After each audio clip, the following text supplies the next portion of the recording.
Jnana Yoga and Karma Yoga. I'm very confused. You tell me what's one prescribed way or recommended way to go about it. Very nice. Yeah. So he gets confused between whether he should do the Karma Yoga or Jnana Yoga. And why he got confused?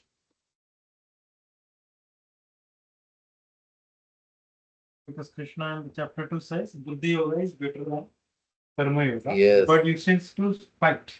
So he Yes. is now thinking that Buddhi Yoga is special, important. Then why he is asking me to fight?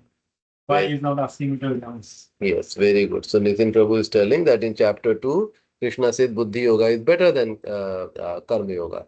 And then he's telling why he's asking me to again now fight when he says better. Because Arjuna thought Buddhi Yoga means he thought that Jnana Yoga means renounce everything and stop doing the work what you are doing and take retirement from the active Grihastha life. That's how he interpreted Jnana Yoga. And that's where the chapter 3 begins first, setting the definition that that is not the right way of thinking. In fact, the people who think that they have to, without properly doing the Karma Yoga, they think that they will renounce. That is called, those people are called, what they are called? Krishna uses one word. Mithyachar. Very good, Mithyachara. So they are they are renounced generally for the showing shape, right? But they are not really truly renounced because their mind is still dwelling on the sense object. Outside they have put the renounced dress, but from inside they are thinking about a sense gratification, right? So that's where we hear there are some gurus like that today. Just I heard a class where it is said that one of our saint, actually our Harivilas Maharaj, he had gone to India, and there one of his friends invited that hey, his guru is giving a discourse, you should come. And he went there, and then what he saw is that after the discourse completed, the guru was presented with a cigarette and a cup of coffee, right? And so immediately then Harivilas Maharaj understood that he is not the authentic guru because he is not following what the Shastra is telling, right? So that's where, as per the scriptures, we need to first cleanse ourselves using the process of karma yoga, right? If before one can take the jnana yogas, if anybody wants to follow the cycle of this ladder, the yoga system, right? Which is in that case, first one has to do the karma yoga that allows one to cleanse their anarthas, the major anarthas, and then one can take the path of Jnana Yoga, then Astanga Yoga, and then Bhakti Yoga. The cycle continues. While there is a parallel path, which is not being discussed in chapter 3, but is discussed a little bit in chapter 2, and then it start getting discussed from chapter 7 a lot, which is the path of the Jnana Yoga. So what I requested the class not to get confused what is being recommended in chapter 3. Chapter 3 is telling for the people who should be who should be doing the karma yoga. Means let's say they are not inclined for the bhakti yoga. Then recommended process is that they should be doing the karma yoga rather than going directly to the jnana yoga, because the prerequisite for jnana yoga is cleansing of their heart, and cleansing of their heart only happens through the karma yoga. Okay, so that is the preamble to enter into chapter 3. And then Krishna start discussing that for to do the karma yoga, what is the process? So one has to follow the rules and regulation prescribed in the Vedas. And one of the rules and regulation in the Vedas is to pay oblations to demigods, because demigods are administrators who have been instigated, means who have been authorized by Krishna to run the material world, right? For example, Indra, Chandra, Vayu, Durga Devi, Ganesh ji, they are administrators who have been given certain function to run the spiritual world, sorry, the material world. Okay, and so the people who are living in this material world, they should pay respect to them by the process of yoga. So this is for the people who are doing the karma yoga. Again, I'm repeating, this is not required for the bhakti yogi. But the people who are practicing the karma yoga, they must do this. Okay, and by doing this, they don't get the sin Because they are, see, people who are doing worshipping the demigod because they're looking for some sense gratification. They want some money, fame, right? A better job. So because the sense gratification, by doing this, they won't get any sin due to that, right? So that's the reason why Karma Yoga path is suggested. So Krishna goes into that importance of demigods and where they stand. Okay, and so that's how he covers first, and then he say that anybody who is coming in this world, right, as per the prescription, even then when Krishna came, he followed these rules and regulation to show the path. Even though in the three worlds, when we say three world, does anybody know what does it mean? The bottom worlds and Earth and the top worlds. Very good, very good. So it's a 14 planetary system. The universe is 14 planetary system, and Earth is the middle planet. Okay, there are 6 planets above Earth, 7 planets below Earth. So 3 worlds. So Krishna is telling, in all the 3 worlds, I have nothing to do. I am self-satisfied. Still, I do the work so that the mankind can learn. Because whatever the leader does, the followers follow it. Right? So leader has to set a good example. This such a good leadership principle. It is called servant leadership, right? If the leader does the work and show how the work has to be done, then the employees feel very obligated, or they feel more inspired by the leader. So this is what Krishna is telling, right? And this principle is used in the management books from Bhagavad Gita. I have seen it being referred in the management books. Okay, so that's where the chapter 3 covers a lot of detail. Let's look into some of the summary, what it talks about here. So Arjuna, first 2 verses, Arjuna is confused whether renunciation or action, right? So Arjuna is asking, if you think that buddhi is better than karma, why do you want me to fight? So then Krishna says, hey, Niskam Karma Yoga is better for you, okay, than Jnana Yoga. And why? Because for both Jnana Yoga and the Karma Yoga, the path is to get the liberation.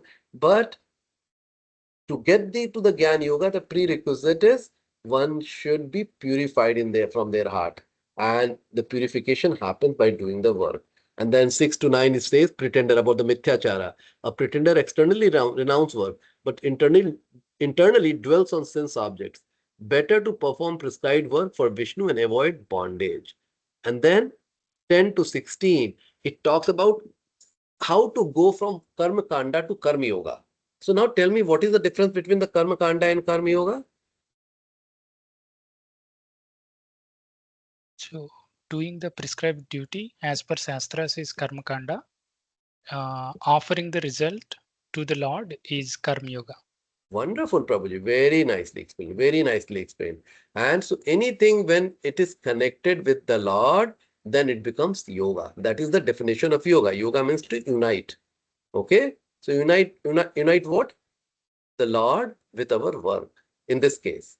Okay? So that's becomes Karma Yoga. So that's in 10 to 16 from Karma Kanda to Karma Yoga. Here there is one word which says that whatever one eat, we should first offer to the Lord before we eat.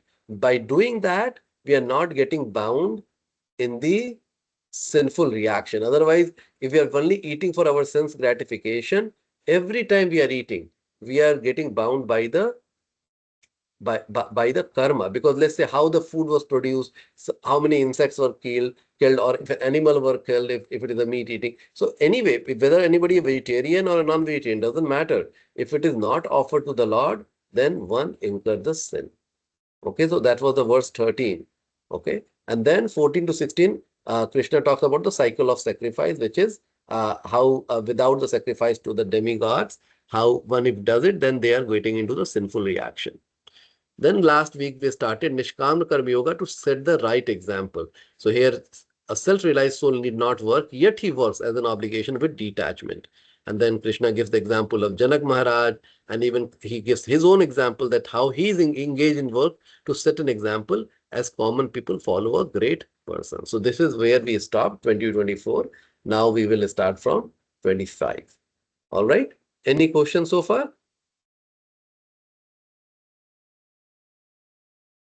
Okay.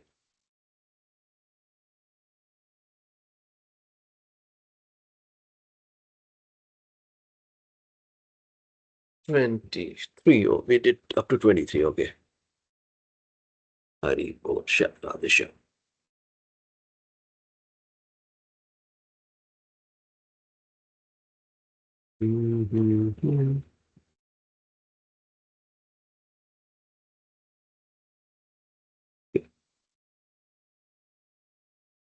Utsideur imelo ka Utsideyurime loka na kuryam karma chet aham na kuryam karma chedaham sankarshya cha kartasyam sankarsasya cha kartasya upahayanam imah prajaha.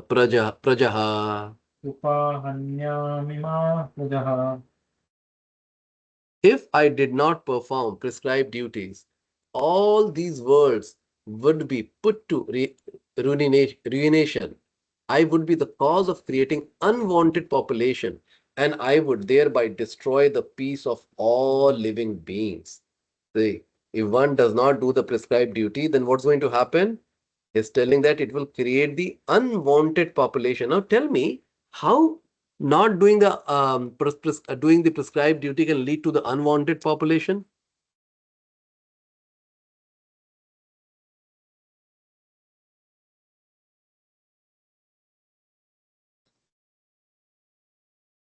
So I'll try to take a stab, Prabhuji. So what we learned that there are four prescribed duties or principles.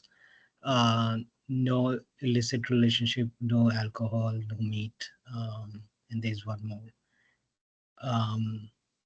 So I think if we don't follow the prescribed duty through illicit relationship, the population will grow. Very good, Prabhuji, very good. So see, it is also here in the purport. Let's read the purport line here. So Varna Sankara. So see the verse here says Varna Sankara, right? So Sankarasya cha kartasyam upahanyam ima prajaha, right? So unwanted, Sankarasya, unwanted population. Okay, so Varna Sankara is unwanted population which disturbs the peace of the general society. In order to check this social disturbance, there are prescribed rules and regulation by which the population can automatically become peaceful and organized for spiritual progress in life. So what the Veda, like the people who are not following the path of Bhakti Yoga, they have to follow the Varna Ashrama. Varna Ashrama is that one has to do their prescribed duty based on their Varna and Ashram. And if they do that, then the life will automatically become peaceful and organized because that's how the system has been designed. So the Lord is the father of all living entities. And if the living entities are misguided, indirectly the responsibility goes to the Lord. Therefore, whenever there is general disregard of regulative principle, the Lord himself descends and correct the society. Right? So there is a maintaining the law and order by the leaders is of paramount importance. And if the leaders become unethical, dishonest, not following the regulative principles, then the society, the people who they are governing, will exactly follow what the leader is doing. And that you can see very well what's happening in today's world. Because our politicians, that's how they are becoming they are leading and then everybody's trying to follow them. Right? So here, but what we have to learn now, now getting the knowledge of Bhagavad Gita, we should try to be good citizen. Even if our leaders are bad, we should try to become a good leader in whatever capacity we are. We should show the path how one should lead the life. Okay. So here, Srimad Bhagavatam, Prabhupada is quoting, one should simply follow the instruction of the Lord and his empowered servant. Their instructions are all good for us, and any intelligent person will perform them as instructed. However, one should guard against trying to imitate their actions. One should not try to drink the ocean of poison in imitation of Lord Shiva. Now you tell me, here why this verse from Srimad Bhagavatam is warning against imitation?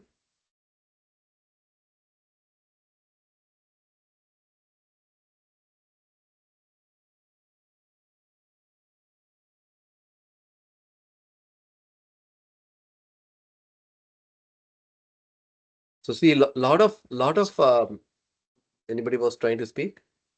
Yeah, I think you describe it one of the classes that imitation. Some folks or some people think that they can imitate God, and doing that they Krishna used to do Leela with gopis, right? So they think they can imitate Krishna and have relationship with multiple gopis or multiple people, women. So I think imitating God because they are at different level, or Lord, and we are not that evolved, uh, will not work. We should follow the instructions rather than imitating uh, imitating the gods, Okay, the Lord. okay, yeah. So Veda itself, like the scripture itself says that one should follow the words of the authority, not try to imitate. And the reason is, see, many times the authority might be doing something based on place and circumstances that may not be valid for us, right?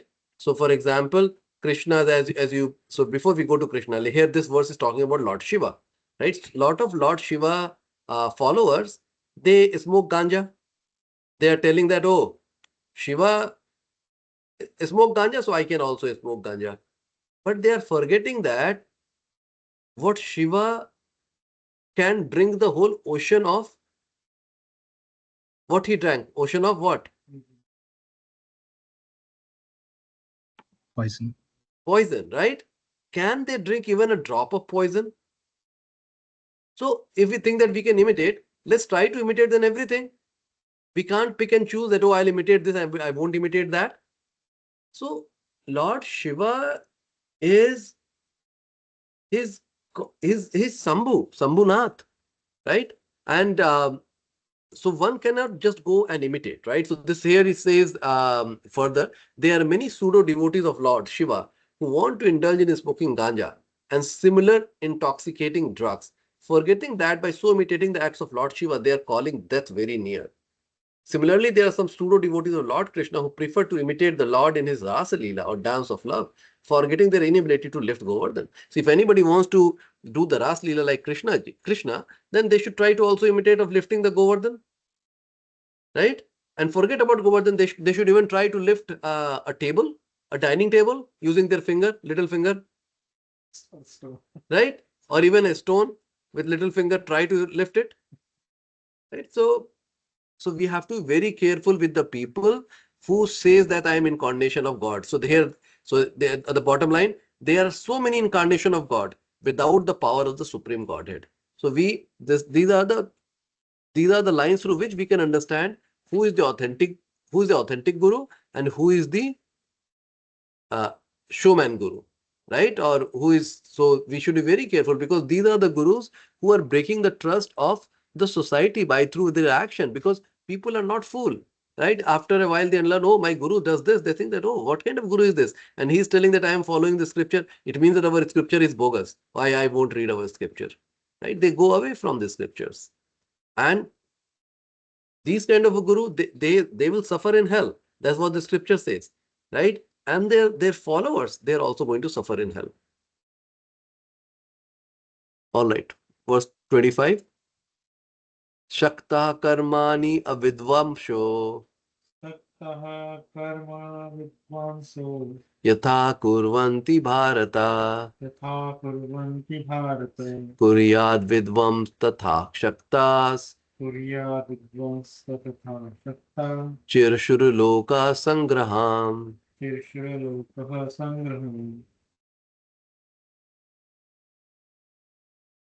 As the ignorant perform their duties with attachment to results, the learned may similarly act, but without attachment, for the sake of leading people on the right path. Right? So here's it's compare and contrast. As the ignorant perform their duties with attachment to results. So ignorant man, the people who don't have the conception of supreme, they don't understand that what is the purpose of life, that there is a Maya Devi who is putting the well of ignorance, who don't understand, those people are called ignorant, right? They are performing their duties because they think, oh, I want the result. I worked hard, so I should get the result. So he's comparing those people with the learned, right? But the learned also do the work. But what is the difference between learned and ignorant? That one does with attachment, the other does without attachment. And learned does the work to show the path to all the people that everybody must work and this is the way to work. Okay. Now tell me, what is the difference between Kṛṣṇa conscious? So I have written a person. Difference between Kṛṣṇa conscious person and a materialistic person. What is the difference?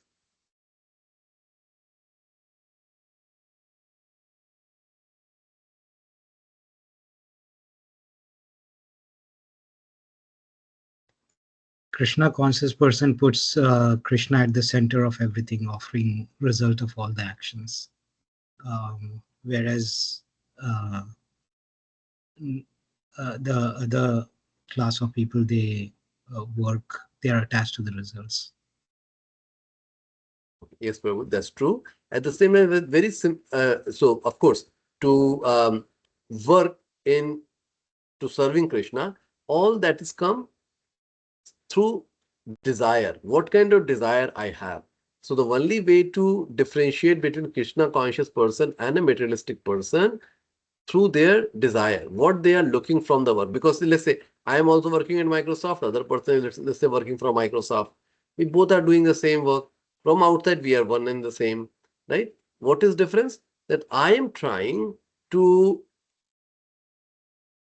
link my work, dovetail my work with Krishna, some way or the other, right? Other person is just thinking that how I can get something out of it and I can grow personally, right? So that is the difference. So the desire. So this is what the Prabhupada says in the first line. A person in Krishna consciousness and a person not in Krishna consciousness are differentiated by different desires. So, Punya Prabhu, would you like to read this paragraph?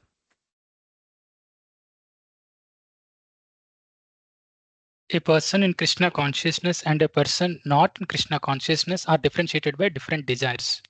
A Krishna conscious person does not do anything which is not conducive to development of Krishna consciousness. He may even act exactly like the ignorant person who is too much attached to material activities. But one is engaged in such activities for the satisfaction of his gratification, whereas the other is engaged for the satisfaction of Krishna. Therefore, the Krishna conscious person is required to show the people how to act and how to engage the results of action for the purpose of Krishna consciousness. So now see, I'll tell you a simple example again, right? So in our ISKCON society, there are a lot of girastas and sannyasis. I'll take the example. Let's say there was one sannyasi who just left his world, Gopal Krishna Goswami Maharaj. He was from Delhi. Uh, very educated, double masters. He was doing his masters. He did master from Germany and then Canada, and then he dedicated whole his life. He came from the very Krishna conscious family. His father was in army, and he spent 24 hours of his day to build the temple, to make people Krishna conscious. That's what he did. At the same time, if we compare and contrast, there are CEOs of the big company or the very senior people who are spending 18 hours a day at work, right? So compare Gopal Krishna Goswami or this materialistic person. They both are working like donkeys if one see from one angle. But for the Gopal Krishna Goswami Maharaj, he is not working for himself. He is working for the mission just to make sure that lot more people can become Krishna conscious. While other person is working how he can get satisfaction by earning more money, by getting more glories, fame, position, right? So that is how, just based on desire, this is different. Otherwise, from outside, if you look how one is working, Krishna conscious person work very hard. Here you look at most volunteers here work very hard. They are working harder than lot of materialistic, right? So they just not, of course, the weekdays are busy. Weekends, they are working like almost day and night to do so many things so that the more people can come to Krishna conscious. Okay. Text 26. Na buddhi bhedam janayed न बुद्धिभेदं जनयेत् ajnanam karma sanginam अज्ञानं कर्मसङ्गिनां joshayat sarva karmani जोषयेत् सर्वकर्माणि vidvan yukta samacharan. विद्वान् युक्तः समाचरन्.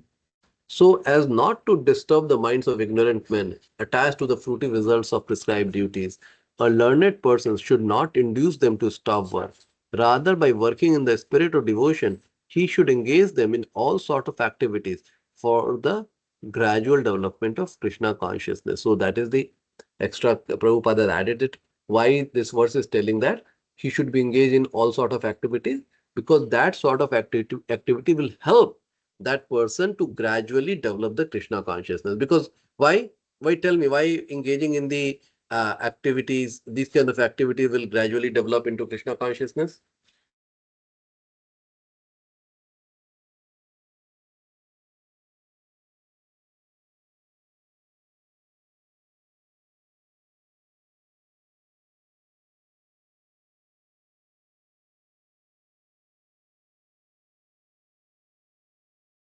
Attaching to the Krishna consciousness services will eventually detach them from the material engagement. So Nitin Prabhu is telling that by doing that, one will automatically get detachment from the sense gratification. So the process is when we start working in serving Krishna, let's say a lot of people they volunteer for the events which gets organized here, right? Slowly, and this is the practical observation, slowly we see a lot of these individuals becoming Krishna conscious, because over time there is a purity which comes just by serving without any expectation. Okay, so so these are all very sastric explanation, and that can be also observed. Okay, so so we should not induce anyone to stop working. Say, hey, why you are working? Why you are wasting time? In fact, we should let them work, and but slowly we should engage those individuals into some kind of service, which is for satisfaction of Krishna.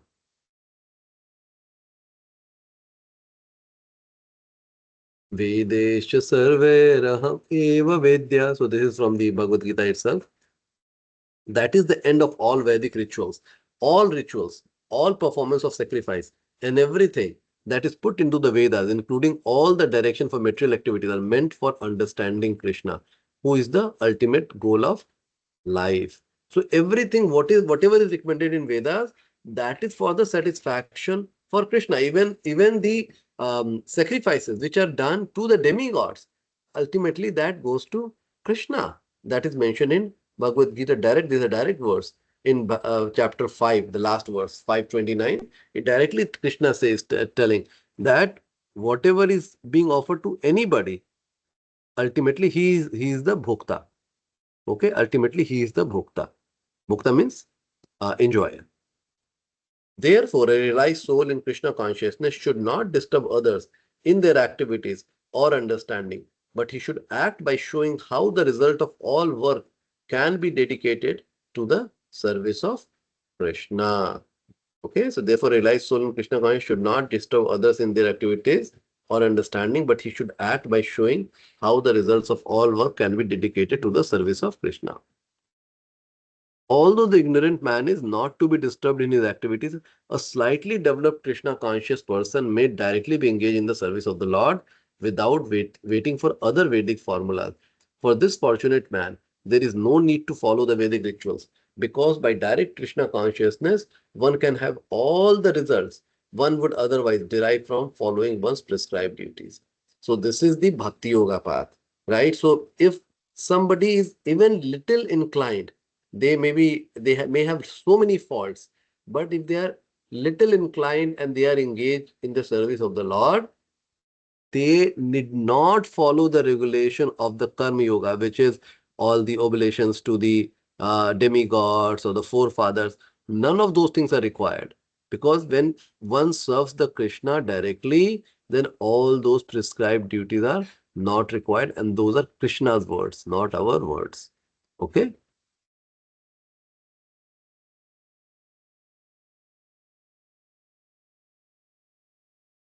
Okay, next verse. Prakritir kriyamanani प्रकृते क्रियमाणानि guna karmani sarvashah गुणे कर्माणि सर्वशः ahankara vibhudatma अहङ्कारविमूढात्मा kartayam iti manyate. कर्ताहमिति मन्यते. The spirit soul, bewildered by the influence of the false ego, thinks himself the doer of activities that are in actually carried out by the three modes of material nature. So, see, this is the Bhagavad Gita chapter 2. There was little description of this, right? How we are controlled by the three modes of nature, right? Here he's telling that due to our false ego, we think that I am the doer. World is running because I am doing it. But they don't know that it is actually the three modes of material nature which is making all things work. So, and how to see it practically. So tell me how you can see this practically. Do you see the three modes of nature working for you, or do you think you are the main doer? Why? Why not? Tell me a little bit about that.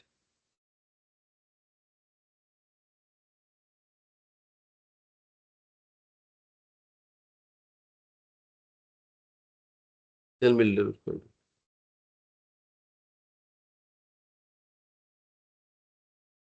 So many of the things that we want to do, we are very much controlled by the uh, world or circumstances. Even though if I take with the assumption that I'm doer of everything, there are many things that are out of the control of the doer, which voids the initial assumption. Very true, Prabhuji. Now let's say, let me give an example, right? Even at work, right? There are projects, small project, big project. In any project, there are so many people. Now, each person work is responsible that together, if everyone's work is successful, then the project will be successful. How come it happens that everybody is able to execute on time, right? We think that, oh, I work with person X, I work with person Y, but in that case, then all my projects throughout my life should have been successful. Does that happen that way? And most people will find that no, some projects was not as great as some of the other projects. Then what happened? Did I not do the work which I was supposed to do? Right? And so once we start analyzing, we'll see that how much the context and circumstances play the role, and where the context and circumstances are coming from three modes of material nature. Because all the right context and circumstances are produced. Right? Look at Satya Nadella. Before Satya Nadella came in 2014, Microsoft was struggling. It's not that Steve Ballmer was less smart, right? But his approach, whatever the way his attitude was, we can blame on that, right? But of course, the situation was not good. But once Satya Nadella came, so whatever he did, it seems that it becomes golden. Because whatever he does becomes golden. There must be, is there something associated with that person, Satya Nadella? Right? People can question that. Some can say, no, no, no, he's a hard work. That before that, why Satya Nadella was not getting the success as much as he got now? He ran the Bing division, right? Why the Bing didn't go and beat Google? Right? So there are things. Why he couldn't take care of his son who died. So there are so many failures he had in his life. Right? Why he was not successful if he has the formula. Correct? So there we need to understand that how these three modes of nature are coming and helping us out. We are not the only doer. We are, of course, the doer, but we are not the only doer.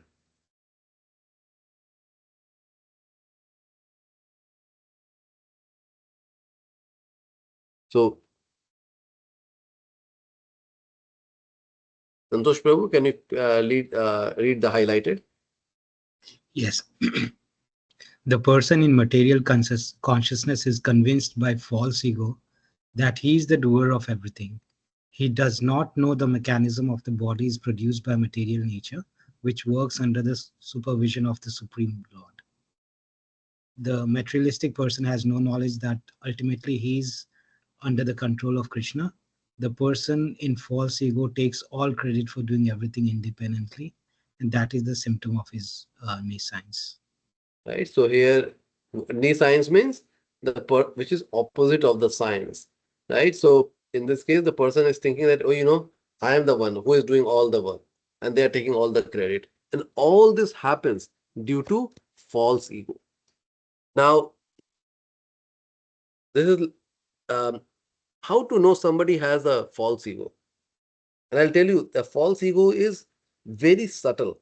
So one way, and this I have heard from other devotees, that false ego is just like finding a black ant on a black rock in the black night. That's how difficult is to know that one has a false ego. Again, an analogy is finding a black ant on a big black rock, a black mountain, on the black day, black dark night. Right? That's how it is, how difficult the false ego is. Now tell me how we can practically know that I have the false ego or not.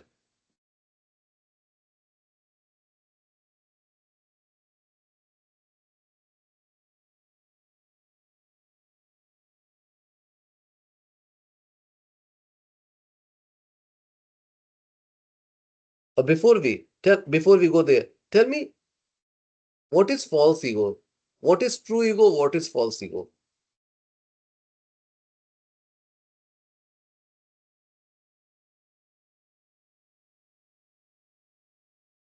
And this body is a false ego.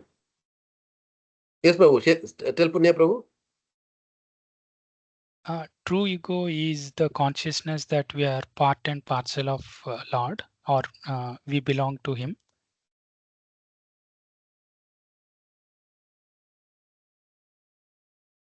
And why that is a true ego? Because that's our original nature, and then we deviated from it with our body, mind, and accumulation of the chitta, or I'm not able to explain, but over the lives, whatever false ego we accumulated, that is also contributing. Okay. So see, so it's not bad to have ego, but the ego should be for the real thing, right? And the real thing is, what is real? We know that I belong to Krishna. So that is the ego. Okay. And my father is a very rich person. He is very powerful person. That's the ego, right? So that's okay to have the ego, but this should be for the real thing. Now, in the false ego conception, I am thinking that I am the doer. So Nitin Prabhu is telling that one who has the conception of the body, right? Oh, this, I am so beautiful, I'm so strong, I'm so rich. So whenever we think, now think that did I become rich just by my own doing? And that's where it becomes false, because there are so many people who contributed to me becoming rich. Did I become strong myself? No. My parents, they worked together to give me this body, and that body came by the mercy of the Lord. And then probably I exercised a lot, right? And then I worked in the gym a lot. There are so many people contributed, and still I'm saying I am very strong. And then if I'm strong, can I defeat everybody? Probably not, right? So see, you can take any example and you'll see that whenever we say that I did this, I did that, there were so many other people who are responsible for that success. But I am claiming that I am the one who did it. And that's the reason it's called false ego. Now, next question. How to know, are there practical marker through which I can know that I have false ego? Yes, Kajal. Deepak Prabhuji, you've explained false ego very well. But my question is, I have an example here, Deepak Prabhuji. Let's say a person inherits something from their parents, right? Or from their family, right? They have not gained anything individually. In this case, it's if the person is successful, there is a family behind it, there are other forces behind it, as you have explained, right? But what if people think they are born with a silver spoon? How do we categorize that? That's a ego or selfishness of people thinking about that person that way, or it's a or it does it bring ego in a person who's inheriting the goodness of their family? So you are telling that the scenario is telling that if let's say I am born rich, let's say I'm born in, let's say I'm Anant Ambani, born in the family of Mr. Ambani, let's say, right? Yeah. Yeah. So should Anant Ambani think should have false ego? Is that what you are asking the question? No, my question is a bit different. I'm not Mhm. talking about a person who's rich. I'm talking about how the other person thinks about that person having an ego. Like, how do we identify that that person does may not have an ego, but the other people may think there is an ego? In the other person. Correct. Like the whole world Okay. might think because he's rich, he has an ego. Might not be the case. Okay. So definitely that's the case. People can build the perception around other person that what the other Correct. person have or not have, and Correct. that is my own ego because I think hey, look, that person has also has a false ego, so what's wrong with me having a false ego even with so I Correct. Correct. just think, so yeah, so that reflects on me that how jealous or how much envy I have against the other person. Hmm. Okay. Okay, Hmm. so that's the scenario you're talking about. But now let's even go. Is there a possibility that in this case, Anant Ambani, let's say for take the example, whether he has a ego or not, right? Uh, Hmm. what is the probability he has a ego, false ego or not? What do you think? Hmm. He may have an ego because he's inherited everything. He has not struggled from ground zero. But that is not 100% true. If he's God conscious, he may not be having that ego. So it could be 50-50 in my opinion, Deepak Okay, Prabhuji. okay, okay. So I suppose this will become very simple if let's say let's try to analyze ourselves. Yeah. How would you know whether you have a lot of false ego, you have less false ego, or you have zero false ego? Are there symptoms through which you can measure whether you have the false ego or not? So the mental state, for example, am I getting frustrated or angry for out of a result? Or if something I thought I should do and I'm not able to do, how I am taking the result may be one symptom of judging or assessing ourselves. Very That's a good, very great, good, very very good, great call out. Yes, yes, very good, right. very good. What else? What else? Self-reflection, self-reflecting yourself on the situations. Tell me a That little will, bit more. like, if you should know where you're right, where you're wrong, will tell you where you have a false ego. Like in case of children's, when sometimes children's do wrong thing, but you go beyond and you tell them just for their goodness, you you shout at them, right? But then you self reflect that you may have spoken more. I'm just giving an example here, right? So that way you would self reflect and say, okay, this is for their betterment, but I might have spoken more. You should go say sorry to your kids as well.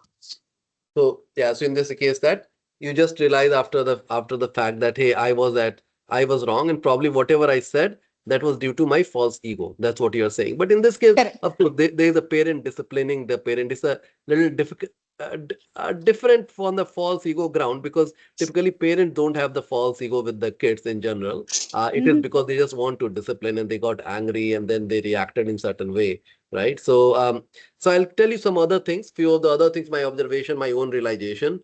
Okay. Mhm. So one thing which I have observed that if people tell you something and you feel hurt, okay, that's a very good of sign of false ego. The person who doesn't has any false ego, they don't get hurt because they see everything in relationship with Krishna. They see that even the so-called bad spoken by the person or a so-called bad thing done by the person, they see it as a blessing of Krishna. So if you are getting hurt by the words of other people, by your spouse, by relatives, by your boss or your direct report, anything, and the more we get hurt, the more often we get hurt, that is a good sign to say that I have a lot of false ego. And as you see, as you're becoming little less bothered by those things, then that's a sign that I'm progressing. Okay, that's a sign that it's progressing. So that's one other symptom. One other internalized symptom what I have observed is how good a hearer I am. So if their discussion is happening, and this is, you can analyze many times the discussion is happening, a point is presented by your colleague, right? Your mind may already be coming with an argument why he or she is wrong, right? You might be thinking, oh, that doesn't make sense, okay, but you let them speak, and then you immediately then you come and say that, oh, yeah, this is the thing, and why you think they may be wrong, because many times we don't do the active hearing, and that's active listening, right? And so even the management book says that we should become a good listener. Good listener means we should really listen without my mind judging whatever they are telling at that moment. Just listening, carefully listening, what is their point, where they are coming from, right? And my observation is, and especially I can analyze myself because I know my mind, the more my mind is bringing the argument while the discussion is happening, that shows my false ego. And as I am becoming better at it, I will be able to subdue my mind and able to listen it more, right? I won't be judging them.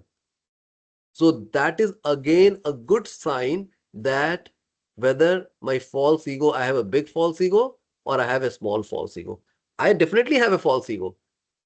I definitely means I can say 99.99% of this people in this world have the false ego. And how I can say for certainty? Tell me how I can say with certainty?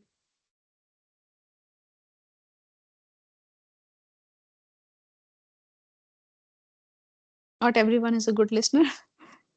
No, because we are all Mm. born here. Because we Okay. are all born here. Okay. We if we don't have the false ego is the most subtle. If you don't have the false ego, means then basically you have developed love for Krishna, because our false egos prevent from developing the true love for Krishna. Because I think I am the doer, I am this, I am that. Once I don't have the false ego, I will surrender to Krishna completely. And once I surrender to Krishna, then I'll go to the next world. Means I will go to the spiritual world. I won't be born here. So the main symptom is that we are born here. That is a good symptom, because anybody who's born in this world has those anarthas, which is anger, lust, greed, envy, for ego. All these are the things one has who is born. They have this. And false ego is so subtle that you cannot see. Even the person themselves, they cannot see that they have the ego, right? It takes lot of analyzing and understanding the scripture to know that one has a false ego. So that is the first thing, right? That I know that 99.999% of the people in this world has false ego because they are born.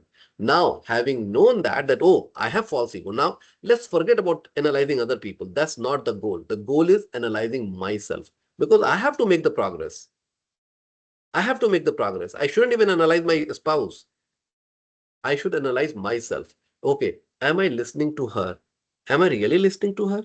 Am I getting bothered by any small comments she makes or any big comments she makes, that I become like disturbed? Oh, why did she say that? Why did he say that? Those are all the good signs that my false ego is fighting, and that's the reason I'm getting the pain, or I'm not being a good listener. So what do you think about this? Some of the things which I talked. Do you agree? Do you disagree? You have some thoughts, comments?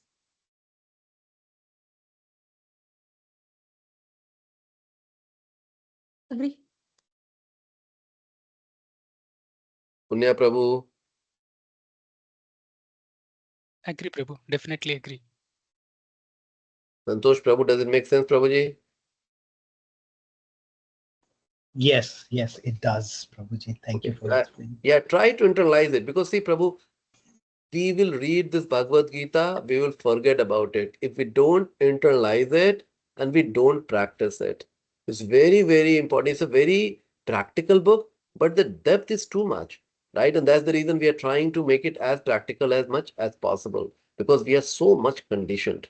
We don't realize it, but we are so much conditioned. Okay, so yes, Kajal Deepak Mataji. Prabhuji, one more question. So we spoke about false ego, but are there multiple tools and techniques aside from what you discussed that helps you be on the right path where you can analyze, yes, there is a false ego that you need to work on, and consistently how you can work on? I know the what you mentioned, Deepak Prabhuji, that Gita is one way, you can self realize and identify where the false ego comes into play, right? But other daily tools that you have that you can share.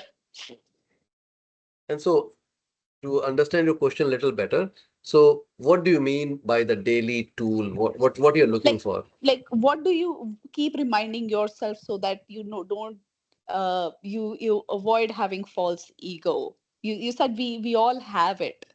We are born here, we have it, right? Right. Okay. So see, the first thing is becoming aware of that. And initially, it will be very difficult to become aware. The only thing which really helps when you start practicing devotional service. So you start serving the Lord. So start doing the service, right? And then second, chanting. Over time, within few months, you will start seeing lot of your anarthas, which you may not be seeing today.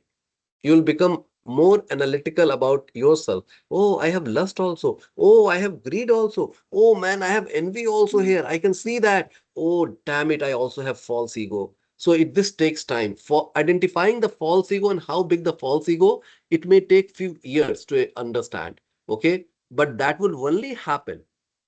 You may not even see in few years, but it will only but you may be able to see in few years if you start chanting seriously and you start doing the seva. Those two things will guarantee, because but then Krishna gives the intelligence, he gives the power through which we'll be able to see our anarthas.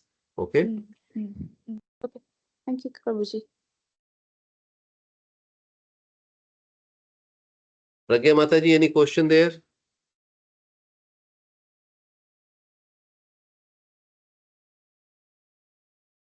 All right, we will move to the next verse, verse 28. Tattvavittu Mahabaho.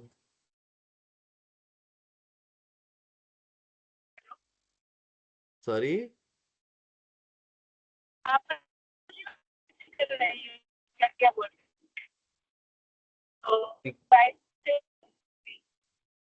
We cannot hear you, Mataji. Maybe wherever you are, your internet connection is a little flaky. Yeah.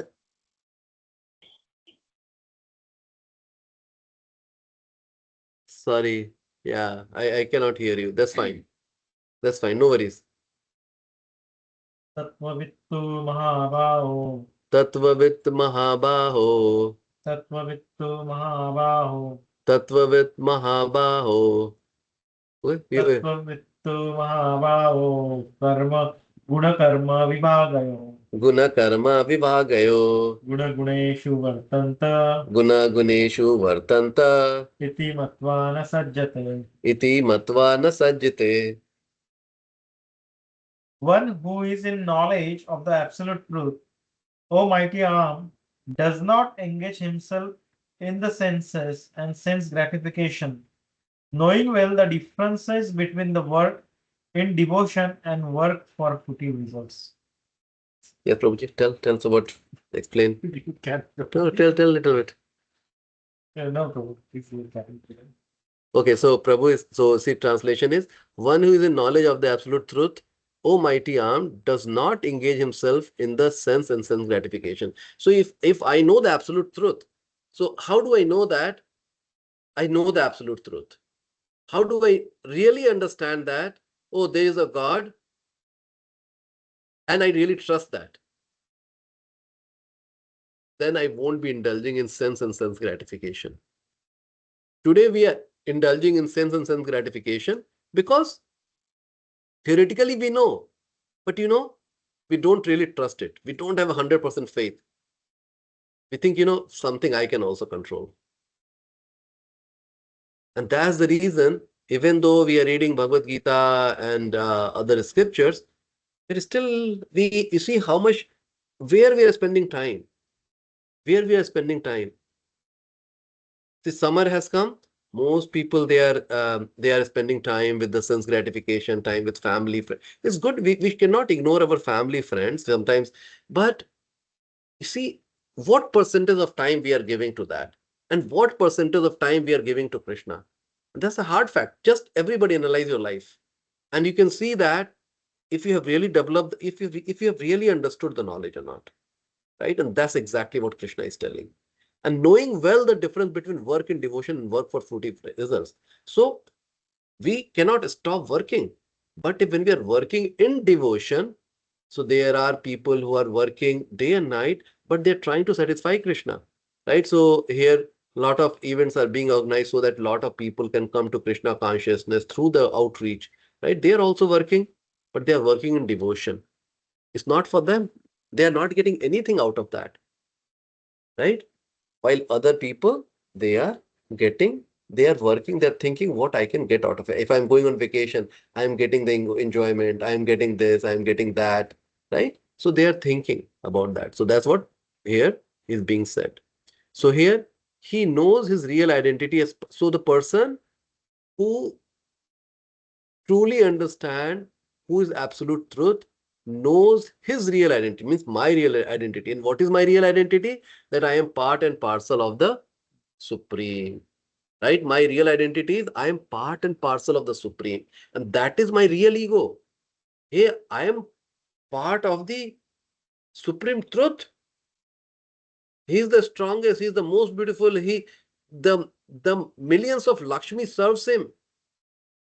I am part of that person. I am part and parcel of that Supreme. That is my real identity, right? And that person who is eternal bliss and knowledge, and he realizes that somehow or other he is entrapped in the material conception of life. So then I realize that, oh, I am covered by Maya Devi, the energy of Krishna. In his pure state of existence, he is meant to dovetail his activity in his devotional service to the Supreme Personality of Godhead. So if I become pure, then all my activities will be dovetail in devotional service in Krishna consciousness. See, I have been practicing for 10 plus years, right? I know I'm trying, but many times I fail, right? So, but that doesn't, but what that tells me, oh, I have made a good progress that I'm trying. That's a very good progress. At the same time, it tells me, oh, my percentage of failure rate is, oh, 20%, 30%, 40%. I can estimate, right? Where if the more I become self-aware, the more I'll become honest to myself also. Many times we are not honest to ourselves also. You will realize that. He therefore engage himself in the activities of Krishna consciousness and becomes naturally, so he is being referred to us. Okay. He therefore engages himself in the activities of Krishna consciousness and becomes naturally unattached to the activities of the material senses, which are all circumstantial and temporary. So this is the inverse relationship. As we become devotee of the Lord, we will become more unattached to the activity of the material senses. It's like very much directly proportional in that case. My activities on inversely proportional. My activity on Krishna conscious increasing, my activities on material sense gratification decreasing. And these are very measurable things. He knows that his material condition of life is under the supreme control of the Lord. Consequently, he is not disturbed by all kinds of material reactions, which he considers to be the mercy of the Lord. See, what is the other thing, how the devotee of the Lord thinks? They are not scared of the bad thing which may happen, so-called bad thing which will happen in their life, because they see that that is everything in the devotee's life. They have a firm faith is controlled by Krishna. It is controlled by Krishna. There is no doubt about it. Either we are being controlled by Maya Devi or we are controlled by Krishna. One or the other. Both are Krishna Sakti. One is Maya Sakti, right? Directly. One is Krishna Sakti, and through that he means directly under Krishna supervision, these Saktis are acting to purify us. Okay? So there is no doubt about it. So that's how the devotee thinks, and they welcome these difficult opportunity in their life to see how Krishna is trying to purify me. They see that, oh, this is the mistake I had done. This is how Krishna is checking whether I'm tolerant enough or not.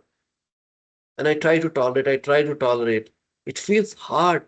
But then once after tolerating that, we learn that, oh wow, if I would have reacted, I would have unnecessarily created a chain of bad reaction. Because I tolerated, I didn't create any chain of reaction. And in the process, I learned that I had a false ego. That's the reason it was really hurting me. Now I have become more aware of my false ego.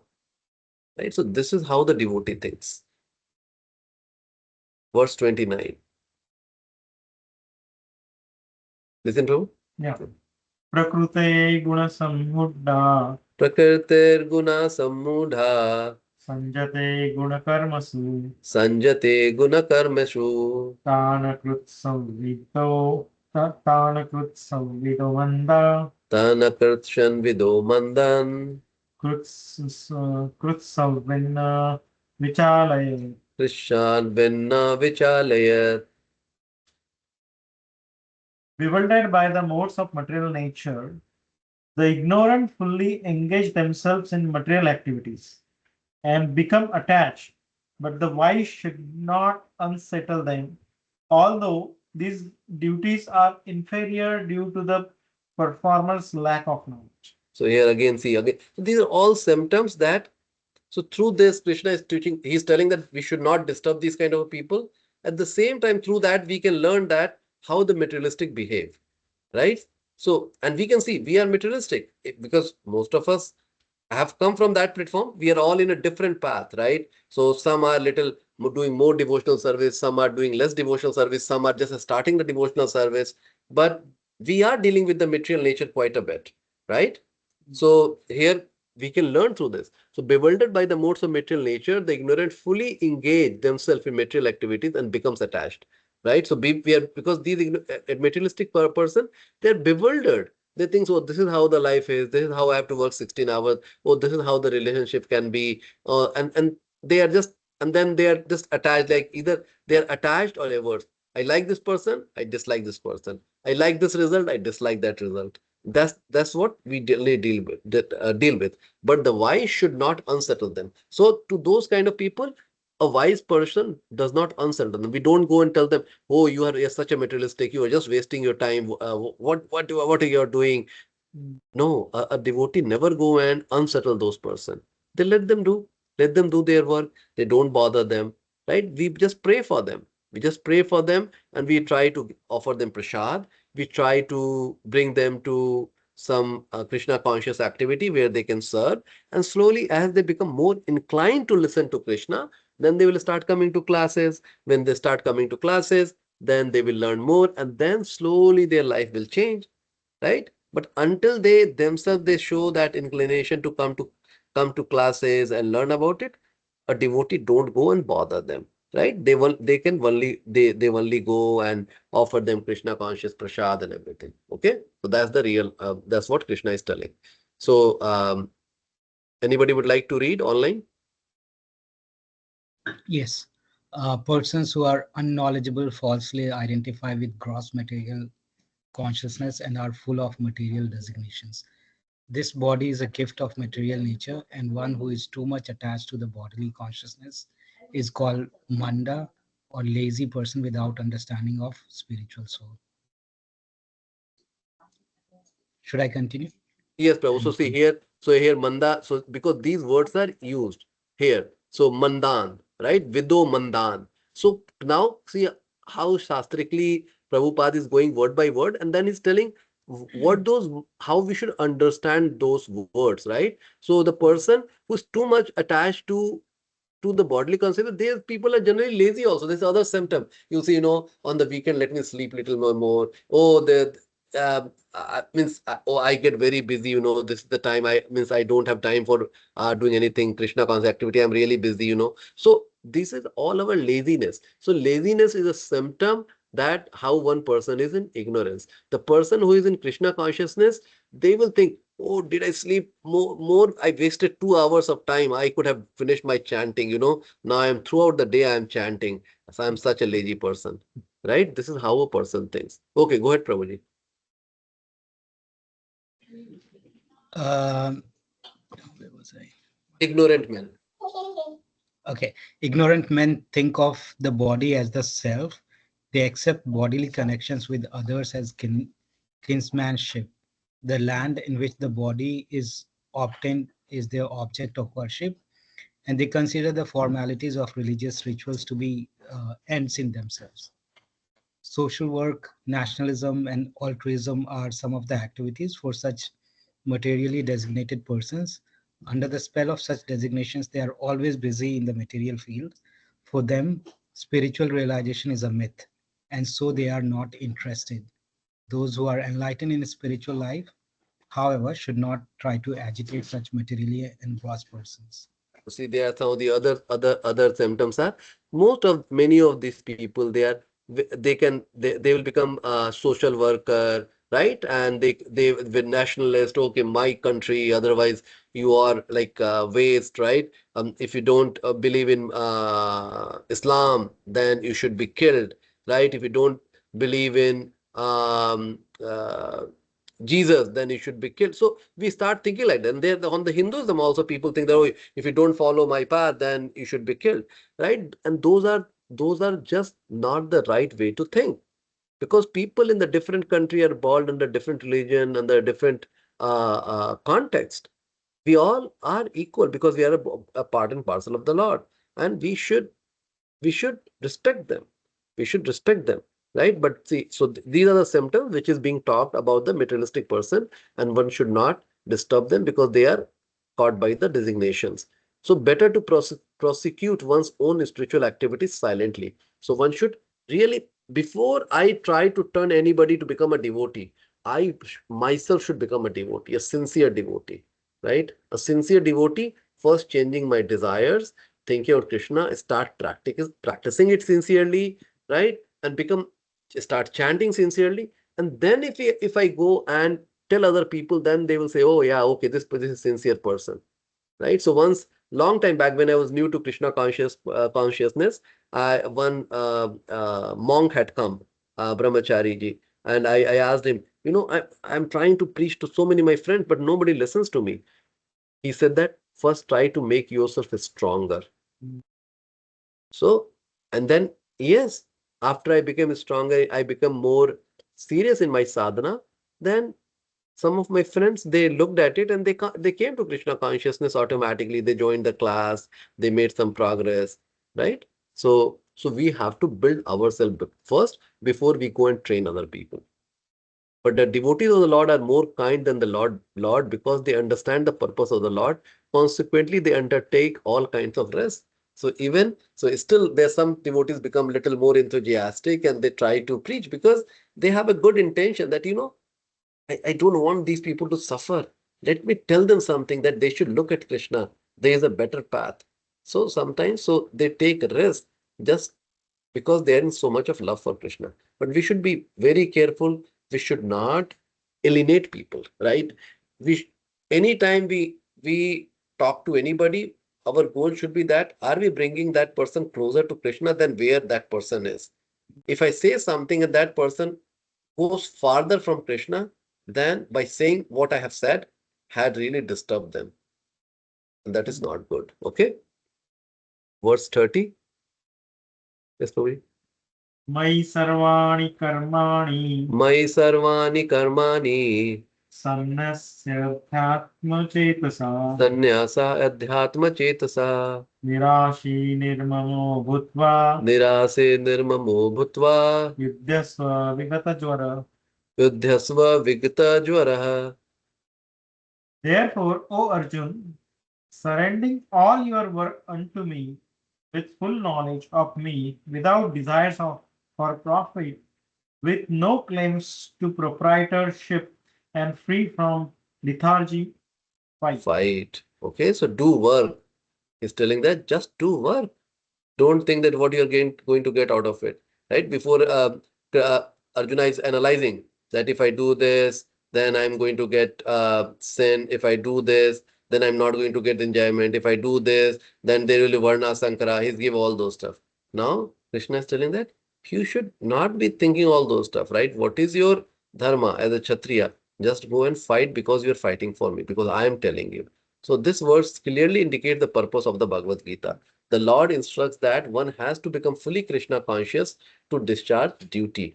Duties must be carried out with dependence on Krishna. That is the constitutional position of the living entity. It is very simple. Whether you are working for Microsoft, Google, or for you are working for yourself, anything, whether one is not working, we should have dependence on Krishna. Okay, the will of Krishna. Everything will become perfect by having always remembering Krishna. One has to sacrifice everything for the good will of the Supreme Lord and at the same time discharge prescribed duties without claiming proprietorships. Nirasya means that one has to act on the order of the master but should not expect fruitive results. The cashier may count millions of dollars for his employer, but he does not claim a cent for himself. So this is how we have to become. We may be earning a lot of money, but that is not my money. That money is coming by the will of the Lord. So it has to be used for the service of the Lord. Okay? It has to be used for the service of the Lord. One has to realize that nothing in the world belongs to any individual person, but that everything belongs to the Supreme Lord. That is the real purport of my or unto me. Right? When I say unto me or my, means that we should start really thinking that everything belongs to Supreme Lord and then act also accordingly. This consciousness is called nirmama, or nothing is mine. In this way, one may become vigata javaraha, or without feverish mentality or lethargy. Everyone, according to his quality and position, has a particular type of work or discharge, and all such duties may be discharged in Krishna consciousness as described above. That will lead to the path of liberation. Okay, let's go next. Ye me matmidam nityam Ye me matam idam nityam anutishtanti manava anutisthanti manava shraddhavanto na suyanto Shraddhavanto na shuyanto muccante pi karmabhi. muchyanti tipi karbhi karmabhi. Those persons who execute their duties according to my injunctions and who follow these teachings faithfully without envy become free from the bondage of fruitive actions. So those persons who execute their duties according to my injunction and who follow this teaching faithfully without envy become free from the bondage of fruitive actions. So we just follow what Krishna is telling, that one should work without any attachment, one should do their prescribed duties, right? And in that case, what slowly my cleansing will happen, right? And if I'm doing it faithfully, year over year, I will become free from the bondage of fruitive actions. So slowly I'll develop this interest for the sense gratification. I'll become more aware of my anarthas, right? And my progress to Krishna consciousness will be growing day by day. The injunction of the Supreme Personality of Godhead Krishna is the essence of all Vedic wisdom and therefore is eternally true without exception. In the beginning of Krishna consciousness, one may not fully discharge the injunction of the Lord, but because one is not resentful to this principle and works sincerely without consideration of defeat and hopelessness, he will surely be promoted to the stage of pure Krishna consciousness. So without consideration of defeat and hopelessness. So a person in Krishna consciousness, they are never hopeless. Never hopeless. There may in life they may see many difficult circumstances, but they don't get hopeless. They may just sometimes they may get little sad, disappointment, right? Because they also come under the influence of material nature. But then they take a step back. Oh, what I am thinking, what I am doing. Oh, is Krishna due to Krishna? Let me keep trying it. Let me try again. I have lost the job. Okay, I'll keep trying. I'll keep applying. Oh, it's 9 months I don't have a job. No worries. I'll keep applying. I'll keep working on it. Right? So that's how what the person thinks. They take it, they never, the Krishna conscious persons are never hopeless. Yes, Prabhu, 32. Ye tveda suyanto Eto vita abheshwanto nanu tishtanti me matam nanu tishtanti me matam sarvajnana vimughan stan sarvagyana vibudhasmastan vidvi nashtana cetasa. viddhi nastana chetasaha. But those who out of envy disregard these teachings and do not follow them regularly are to be considered bereft of all knowledge, befolded and ruined in their endeavors for perfection. Be fooled and ruined in their endeavors for perfection. So, but those who out of envy disregard this teaching, right? It out of envy, why? Because I think I know better what Krishna knows, right? And said, I don't, I don't believe in this. What a Bhagavad Gita is, this is you guys believe in it, okay? That is my envy. My envy that I know everything. I am better. I know what I am talking about, right? That's called envy. Right? So disregard this teaching and do not follow them regularly are to be considered bereft of all knowledge. And be fooled. They are considered to be biggest fool. Be fool or the biggest fool. And ruined in their endeavors for perfection. So there is certainly punishment for disobedience to the order of Supreme Personality of Godhead. And therefore there is no hope of perfection of life for him, for those kind of a person. So last verse for today, Prabhu. Read 33. Okay. Sadrushtam cheshtate swasya Sadrisham chestase swasyah prakruteirjnanavanapi prakritirganavanapi prakrutim yanti bhutani prakritim yanti bhutani nigraham kim karishyati. nigraha kim karishyati. Even a man of knowledge acts according to his own nature, for everyone follows the nature he has acquired from the three modes. What can uh, depression accomplish? So even a man of knowledge acts according to his own nature. So here this is talking about how the swabhava, our nature acts, right? So swabhava also plays a big role in our dealing with others, right? So we need to understand what is Swabhava? So Swabhava, which our nature is coming from the time immemorial, depending on what my desires are, what I wanted to get fulfilled. Right? I wanted to be a sports person, then I will, when I am born, my body will be very much like that, right? I will be always okay with a lot of vigor and all those stuff. I may not focus on other things, right? Some people they may be uh, very polite because that's their nature. So but nature, but the typically we see the bad behavior, bad nature, right? So those are due to the influence of the three modes. And so let's read the purport.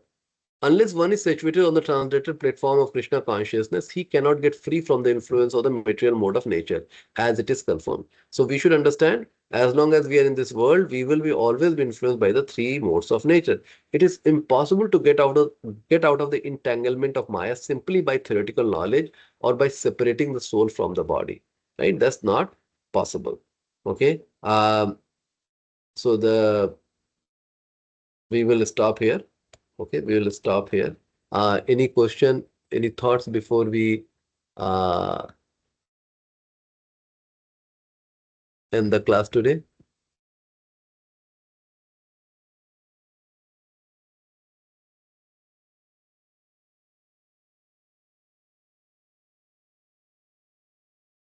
Punya Prabhu, everything is okay? Yes, Prabhu. Santosh Prabhu. Yes, Prabhu. Okay, see, so see, the main takeaway is we should we through this chapter 3, we should understand how to identify ourselves, how who are materialistic person. Am I being too materialistic? If I can analyze, understand, oh, I'm on the materialistic platform, then I should try to make myself get on the devotional platform, or at least try to become a karma yogi, right? We should try to do that, and that will be better than remain the materialistic person, right? And their symptoms are being talked, and then let's say we are really serious, then we should try to follow and show the what is the right path by following all the regulative principles, right? That is good for me. At the same time, the people who follow me, my spouse, my children, they will also make progress because they see the sincerity in my effort, right? So that is the best thing to do. So that's the summation of all the things, kind of in summary, what we have understood so far. Okay, so that's it. We will, okay, so few announcements. Uh, Anand Mela is coming, is in the fall, is on the week of, Last week of Gita. yeah, so next week. Okay, so next on 21st, we will have the class, and then 28th, we won't have the class because we will be in Anand Mela. I will, if you are local and if you are able, please do participate and help the event as much as you can. Okay, so with that, and see, this week was our service day. We had talked about the second week we will go to the temple and serve together, but I didn't make the announcement this week. So we will try to serve in the temple next week. Okay, 21st, we'll try to serve in the temple. All right. Whoever is local, and if while you are hearing, if you are hearing the recording, then let's be ready. And I'll also send the message on the WhatsApp. All right. With that, Hare Krishna to you, all of you. Have a wonderful week ahead.